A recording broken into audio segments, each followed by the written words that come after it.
Orangeburg-Wilkinson High School is, in the scheme of things, not a very old facility. However, the deferred maintenance on that facility has driven the cost through the roof. Like the city, the cost was about $54 million to upgrade this facility. So as I've done my research, they had a proposed renovation to the mechanical units, the HVAC units, prior to consolidation when they were separate. And they had a budget, I believe it was around $9 million. At that time, years ago, the actual estimate came in around $12 million. That's why it was never addressed. And you have some members who were here present during that time. So you can only imagine what that cost is currently. So again, I'll show you where that breakdown comes. But this is a comprehensive high school to consist of classroom spaces, parking, athletic facilities, again, on a site that we're trying to identify right now. So here's what a rendering could look like of the new Orangeburg-Wilkinson High School next to the actual site plan for this individual facility.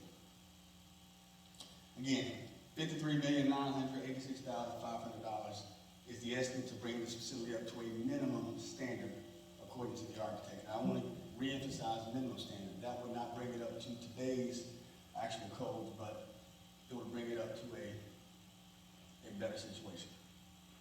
So I've asked this question a number of times when I talk about investing money into our existing facilities.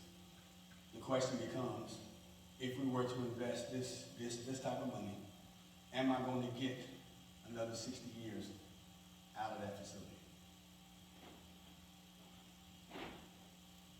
I believe that's a fair question to ask.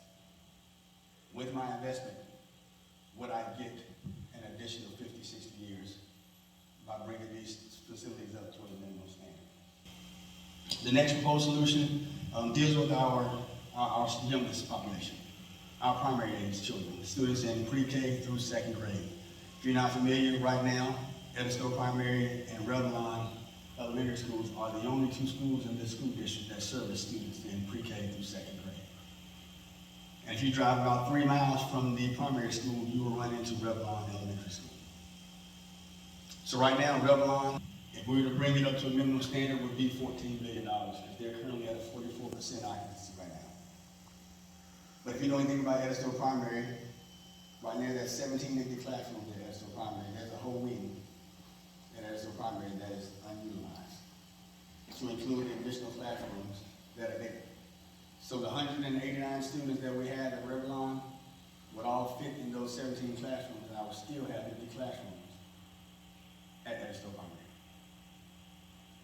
Additionally, we have slated at Edisto Primary to do painting and some floor repairs, because we're able to receive some grant funds from USDA that we're going to do anyway.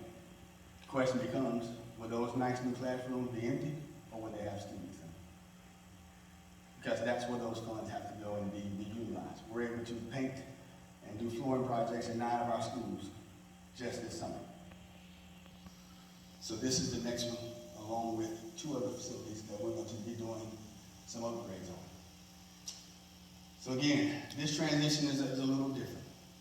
Not next year, but the following year, starting for the 2023-24 school year, we would then look to do renovations this summer at Edisto Primary, have activities with the faculty, staff, and the students to hopefully transition those students over to Edisto Primary School and have one primary school to service our students in